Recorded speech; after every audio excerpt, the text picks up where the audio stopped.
Good evening and welcome to the Working Tools Podcast, where tonight we'll continue our discussion on membership, retention, and engagement with Very Worshipful Brother Zane McCune.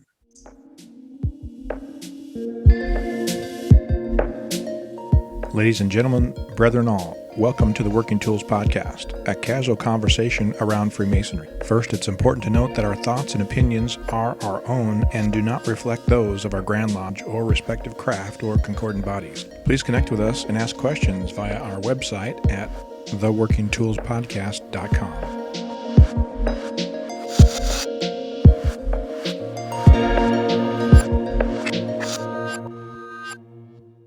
Tonight, we're joined by our regular hosts from the Grand Lodge, British Columbia and Yukon, Worship Brother Steve Chung and Worship Brother Jared Dunham. We're missing one of our other regular hosts, Matt Apple. Very Worship Brother Matt Apple is again out with family, and I'm David Colpeth, Master Mason here in the Grand Lodge, Washington. We're joined again by Very Worship Brother Zane McCune to continue our conversation about membership, retention, and engagement. We're diving in pretty deep into the retention and engagement piece of it, talking about Andrew Hammer's book, Observing the Craft.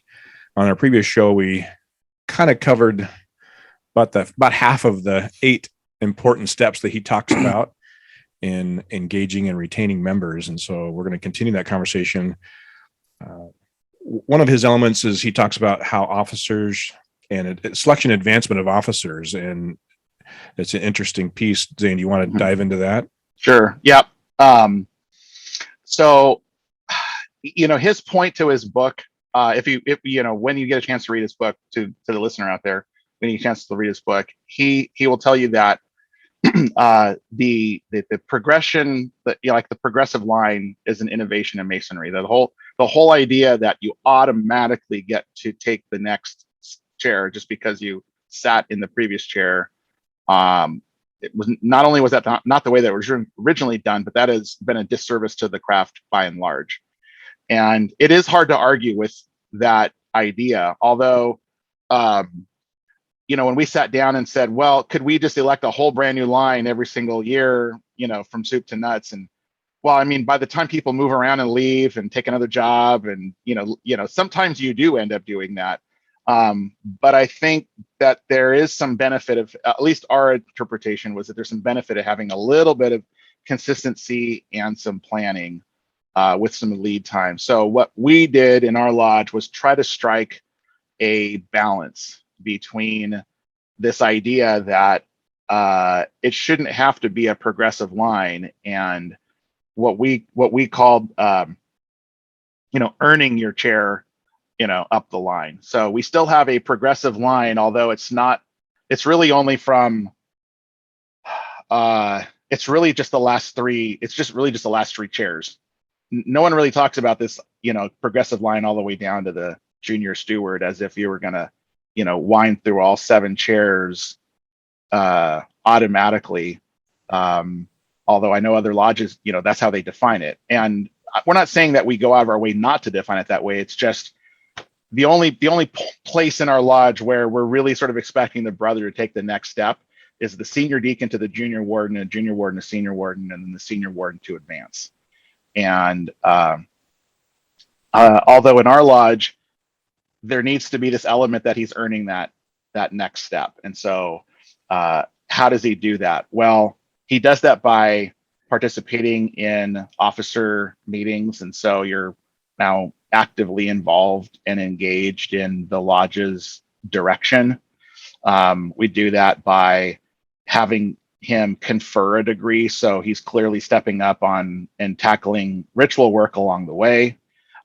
He's completed his proficiency in lodge management and becoming involved. So he's not just sitting there like a bump on the log, assuming he's going to move to the next chair. He's actively engaged and involved. And if he's doing that in our lodge, that's what we're asking of him, and that's what he's performing. Then of course we would want him to be advancing through those chairs. And so it's and maybe the other thing that we did in our lodge, and we try really hard to get away from the idea of using this narrative of it's his term, so it's Dave's term, or it's Steven's term, or it's Jared's term. In our lodge, we try to just say it's our term, because every year it is our term. We're a lodge. We're working on our lodge and always trying to make it better. If we at least trying to get away from saying it was David's year. Okay, so that means David's in charge of, carrying this entire burden. Then it'll be Stephen's turn to carry this entire load. And, if you've looked around lodges where you see the past master, maybe he's burnt out and he doesn't, and he, maybe takes the year off, or you don't, or maybe you don't see him. It was happening in our lodge. Like we'd have a past master, and then he'd dial back in his involvement. Well, that's probably because he's, burnt out. And why is he burnt out? Well, everybody's expecting him to do everything. Well, why? Because it was his term. So we just tried to unwind some of that and say, it's our term. We're all here to help. You're the one that's leading the meetings. You're the one that's putting the craft to work. There's decisions that you're going to have to make, but you don't have to make every single decision, nor should you. That's not the whole point. You're putting the craft to work, not, doing everything for the craft. Is there a sense of when that changed, the idea of the progressive line? When did it change to become a standard? I know in the 50s, when, especially in the United States anyway, after World War II, there was a massive influx of membership. And I know the guys, when I've asked some of the guys how it worked in the 50s, essentially late 40s and early 50s, and they said it was just a degree machine, really. Mm-hmm. All you could do was just to organize enough degrees to get the guys through. And so you were constantly doing degrees. And you had 3, 4, 5 guys stand up for the station, whatever that was. And so I wonder if that's when the progressive line, or was it much earlier? Any sense of that? I don't know. That's a good question. I don't really have a good feel for that. I don't know if Andrew talked about that at all. Yeah. But I think, in this, if you go to like I said, if you go to the book, it's, Andrew would say, well, you should just elect your officers based on their merit. And what we're trying to do is put some definition behind what is that merit, so that we can have a logical progression of election. And we're just trying to strike a balance is all we're trying to do. We the fifth step was attire, and I think we kind of got into that. Did we get into that a little bit at the beginning of the last segment, right? Yeah, we did. We were talking about your degrees and what you wear, and we have a whole other segment on pause about the apron thing, but no. Yeah. That's a resolution that comes up over and over and over again in our Grand Lodge about aprons and wearing and all that kind of stuff. I guess the whole idea, and maybe the short of it is just to put something into this segment, is just that whatever your lodge chooses, the idea that everybody is wearing the same thing so that they are identifying as part of the team, part of the lodge, whether that's a tuxedo, whether it's a black suit, whether that's the railroad lodge that we have here up in Skycomish, where they all wear their railroad shirt kind of looking thing, which is really cool. Everybody's wearing it, so that's their attire. Every company has a dress code, and so sure, you should have some kind of dress code. I don't want to say when it was my year, but we established during my term, I established a dress code, the code that I would prefer. How everybody, like you said, they would wear a suit and tie or a tux, preferably, or a black suit with a bow tie if they couldn't get a tux. For degrees and other lodge meetings, it was a dark suit. I took that from the Lodge Officer's Handbook. It wasn't something I was creating. Yeah, and we've had guys show up in our lodge for the first time in a tuxedo. They've been wearing a black suit or a suit, whatever they had, and then there's this little saunter that they have when they come in for the first time in a tuxedo, and they look good. You're like, brother, you're looking pretty sharp tonight, and he's like, it's straightening his bow tie, and there's a little bit of like, another step up for him in that process. So, but there was other things we did. We created our own lodge custom pin. A lot of lodges have that, so they have their own pin. We have our own name badges. We bought our new volume of Sacred Law markers that are all embroidered, and just try to give some more identification around. This is our kind of our lodge look, and that's the idea behind attire, and that's how we incorporated that step that Andrew talked about. It's a very loose, similar continuation. We had a discussion a couple of shows ago about the attraction of new members to lodges, and wasn't talking about age or anything, but in general. And Jared had a good point that we are the lodge. We talked about the idea that yes, there's we just when we a lot of us, when we say the word lodge, we think of the building temple, but the temple is one level, the lodge is the group of members, and then the individual people are the ones representing it. And Jared was talking about how he likes to wear his square and cup of stuff. I know there was some apprehension in for some guys, and like Steve was saying, that he wanted to buy another Masonic shirt, and his wife said, "Well, don't you have enough Masonic shirts?" And well, if we're proud to be Masons, we should look. We should take this idea of dressing your best for a lodge also into our personal life. Dress the best as you go out, and it's a proven fact. And any sales or any dress for success type of education you learn, the nicer you dress, the better you feel, the more you present yourself. And as you said, you kind of sit up a little more straight and you have that swagger. Well, and that is the abstract. It's what we're charged with doing is taking what we learn inside the lodge and bring it to the outer world, not the other way around.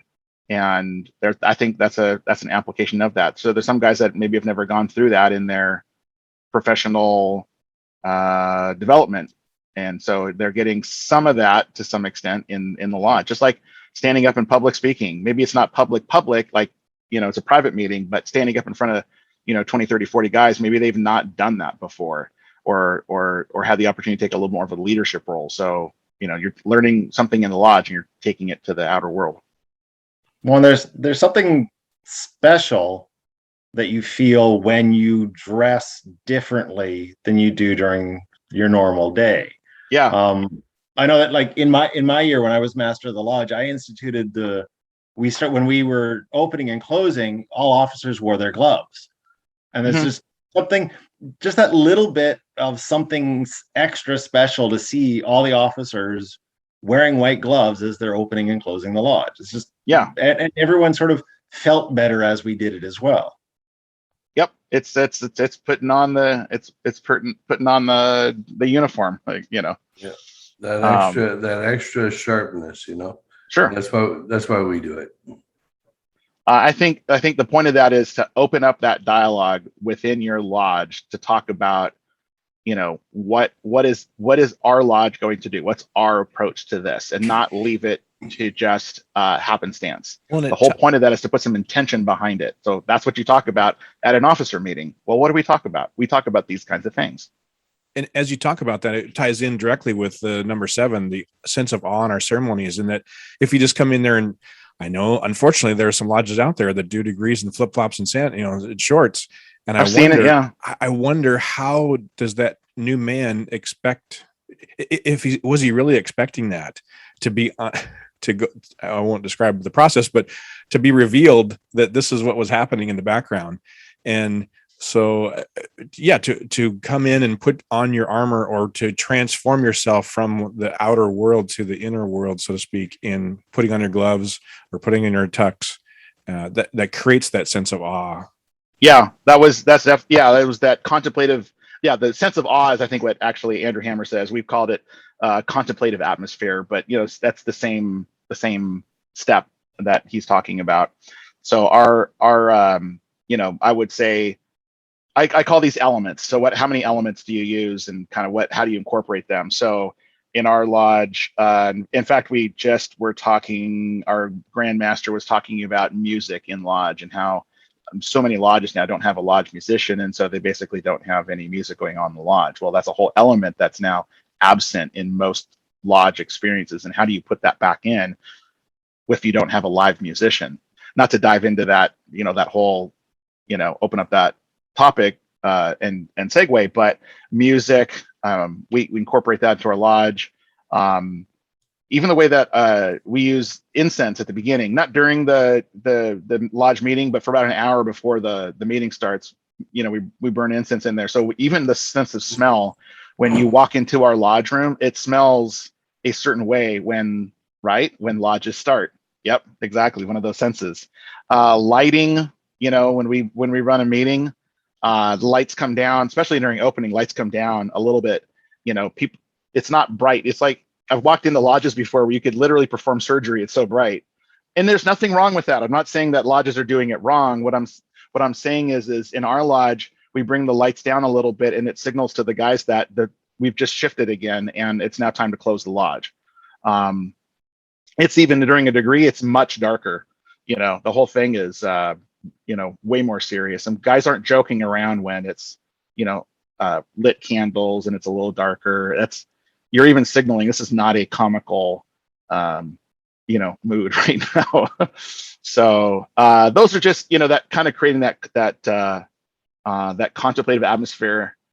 I've seen lodges, and we haven't really been successful in doing this in our lodge, and we haven't met for so long up until recently that some of this is just kind of dusting off the way we were doing things. But even before lodge started, what's the lodge room like? Is it all set up and ready to go? And so when you walk into the lodge room, are you able to kind of focus on what you're about to do, or is it still very loud and kind of rambunctious isn't exactly the right word, but people are boisterous? And is that the tone of the lodge room even leading up to when the gavel drops? And so some of those things are also just, how do you bring a contemplative or sense of awe to the ceremonies? And that's how we're trying to address that. We used to have the new guy, and I know you've done this on the front end as well, even more extensively than we have, but the new guy used to come in and he'd go into the dining room and they would joke and chit chat about the game, whatever, before his degree. And I thought, we don't take it, again, not to the extreme that you do, and that he's kind of by himself, but we do immediately have the senior deacon now address him at the top of the stairs, take him right into the preparation room and go through his preparation process, rather than going in and hanging with the guys before his degree. And so that helps with that ceremonial, that awe of the degree process as well, not just even before it begins. So his initial experience in that process is contemplating. Well, another thing we did was on degree night, and I don't know if other lodges are doing this, but so it's pretty common now in America to have a dinner before a meeting, and on our degree nights, which are different than our meeting nights, we've actually moved the meal and kind of the refreshment stage after the degree. So in an attempt to kind of keep the whole tone of the evening on the candidate and keep it kind of, contemplative and awe-inspiring, we don't have anything going on before the degree actually starts, other than people arriving early to set up. But when the candidate arrives at our lodge, he's just brought into the Tyler's room and then brought back into the preparation room. And he doesn't get any interaction with any of the other brothers prior to the degree, other than the Tyler. And then it's all very, directive and instructive. There's no, hey, did you see the Seahawks game? There's no chit chat. That just robs the candidate of that experience. And so there's plenty of time afterwards to unwind. But that was another thing that we did, just to kind of address the sense of awe to the ritual work.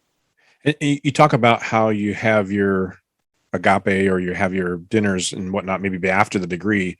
Mm-hmm. And you also mentioned in the other segment about bringing in speakers from around the area. Number 6 talks about the quality of the meeting or the assemblies, and be willing to pay for them. And so, a lodge, I remember we had a session, I don't know the episode number, Steve, but we had a discussion where we talked about dues and whatnot.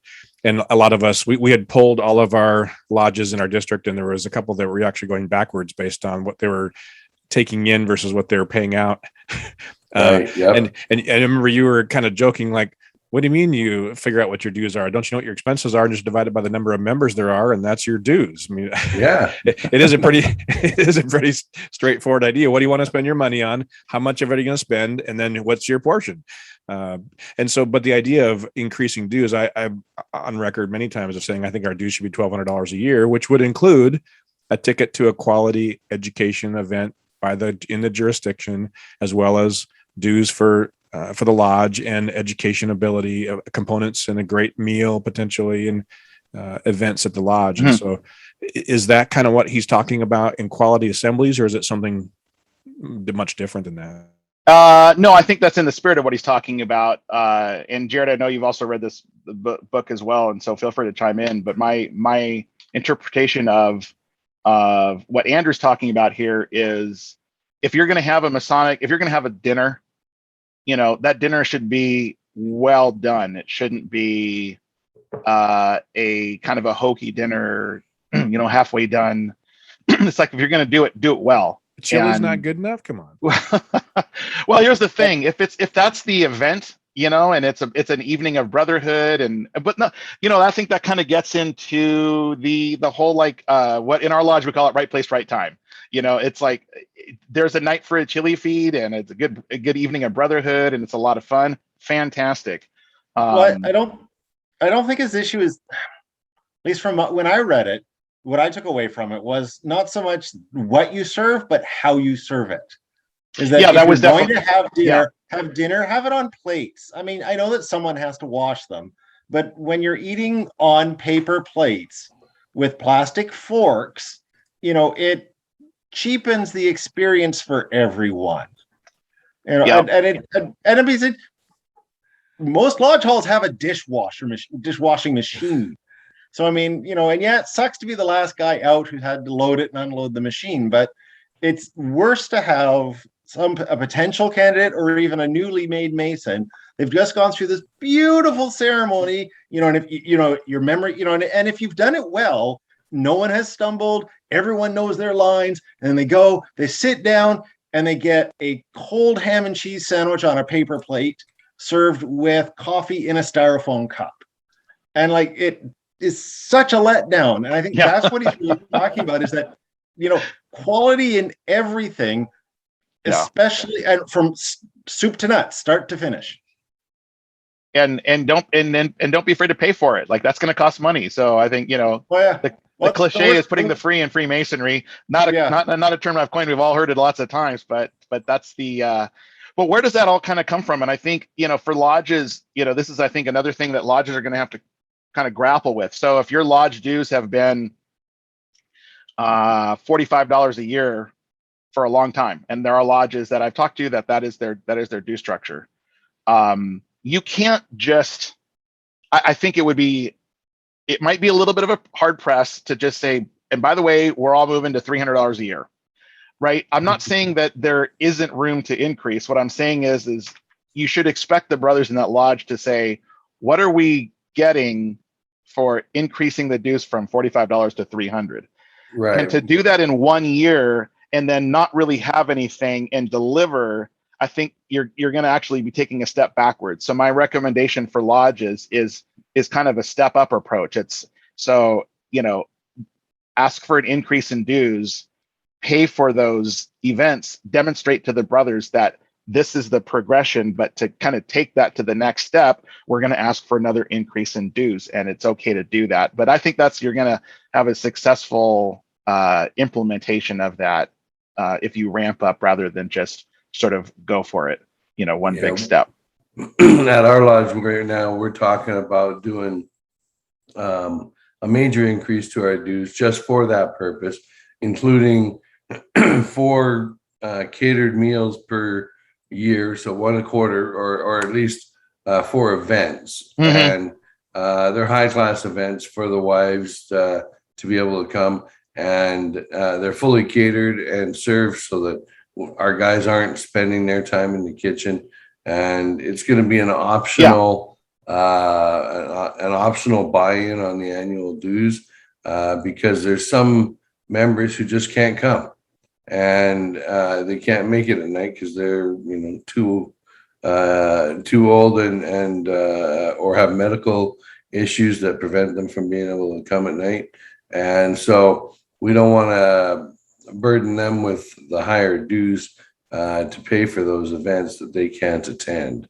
So we're going to make it an optional thing. But it sounds like what you're doing is you're being very clear what this extra money is going to go towards. And I think you have a better chance of being successful when you do that. But to just, take a step up and then, no, trust us, we're working on it isn't going to fly as well. So again, Hammer's book, kind of talks about these concepts, but I think, what he's trying to, I think, really get to is to have people talk about these things and how do they hit your lodge and how do you, breathe some life into these ideas. And so that's what I would encourage lodges to do. Andrew doesn't have a prescribed, this is exactly what everybody should do. And if you just did this, you'd be successful. He's never made any claim like that before. He's saying you should talk about this topic and you should come up with a plan, because everything you do should have some intent behind it. And don't just leave it to circumstance. Like, have a plan, and whatever that plan is great, but have a plan and you should talk about this topic. So, if a master or a district education director doesn't know what to talk about, just read these 7-8 paragraphs in front of your lodge and say, what do you think?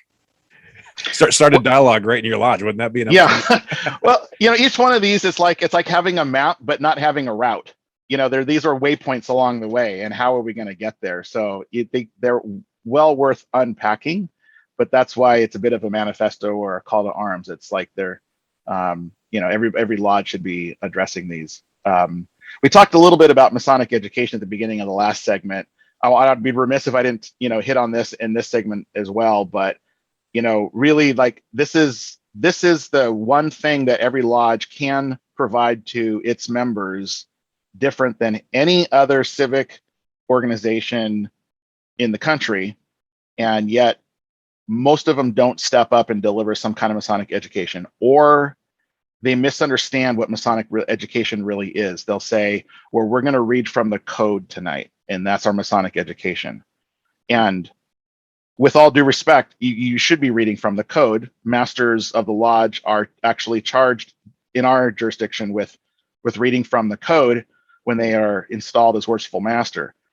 But that's not really the education that brothers are leaving Netflix and their family and joining this organization. And that's not why they're coming down. They don't want to learn more about the rule book. They want to learn more about our craft. So let's talk about what is the circumambulation and why do we do it in our lodge? And why are we specifically reading and reciting this particular part during the circumambulation? What does that mean? And how does it tie into the degree?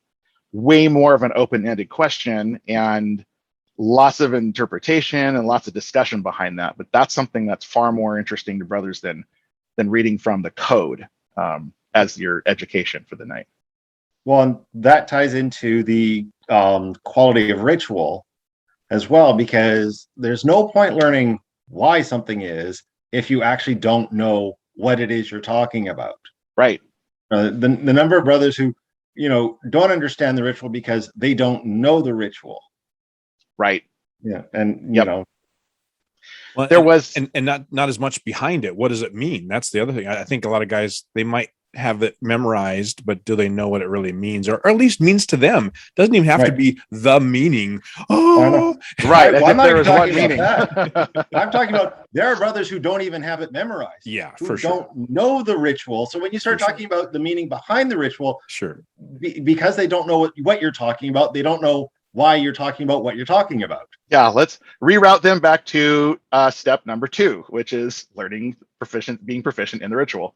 There was one other thing I wanted to touch on. These are, again, we probably have all sorts of discussion around these 8 things as they just open up. And there was one thing that our lodge did at the same time that we were reading this book and talking about these things, and it's not mentioned in Andrew Hammer's book specifically, although he might hint at it, and that is the state of the lodge building. We talked about the lodge is a group of guys, but the lodge is also the lodge building. And if your lodge building if it looks worn on the outside and it looks worn on the inside, people are going to assume that it's an old dying organization, and there's not going to be the interest in joining. And I'm sorry that it sounds sort of crass the way that's phrased, but it's kind of true. I mean, you would like to say don't judge a book by its cover, but you are the face of Masonry in your community.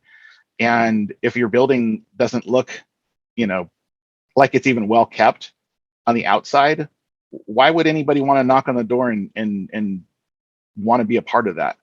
one of the things that we did right at the very beginning was we had somebody come and paint our building, so it looked really nice on the outside. We had all the landscaping redone, cleaned up the parking lot, repainted all the little markers. I mean, everything looked new.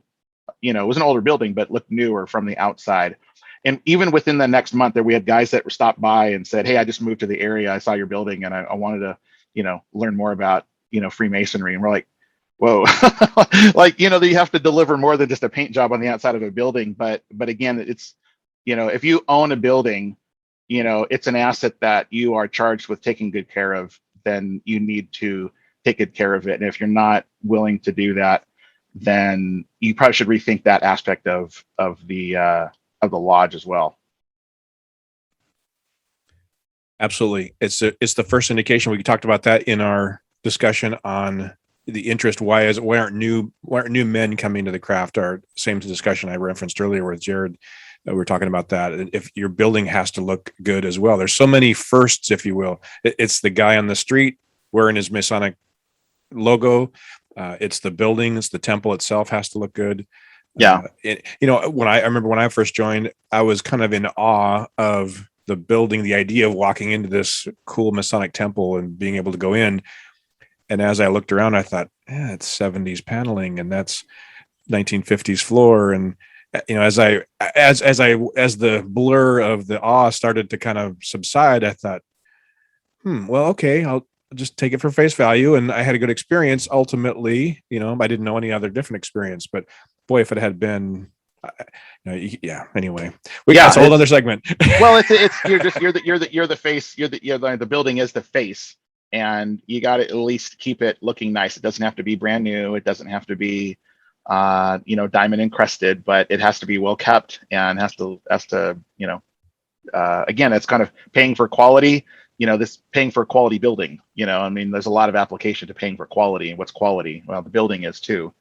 So, and some of the work we have to outsource and have contractors come in and do, and some of the work that we do, we have the brothers do. And what a great way for guys to show pride in their their involvement and their membership than them actually putting blood, sweat, and tears into the building.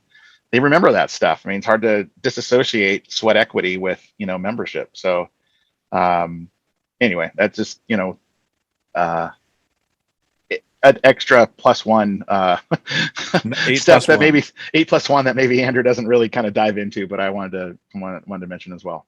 Well, we really, really appreciate you taking the time now to, again, as we've said many times, a regular guest, and we look forward to the next time that we're able to get together. And what an amazing evening of talking about multiple evenings, talking about the quality things that we should do and could do as Masons to improve ourselves and our lodges and our temples to be the key element in our communities, in our lives. On behalf of Stephen and Jared and myself, we really appreciate you coming on, Varishwal Zane. And sure. We also want to say thank you to our subscribers. And if you have any, I'll try to put the link into the description for this 8 steps and a link to Andrew Hammer's book and whatnot, his information. So if you'd like to learn more about that, we encourage you to delve into that. Thanks again on behalf of the Working Tools podcast. Have a great night.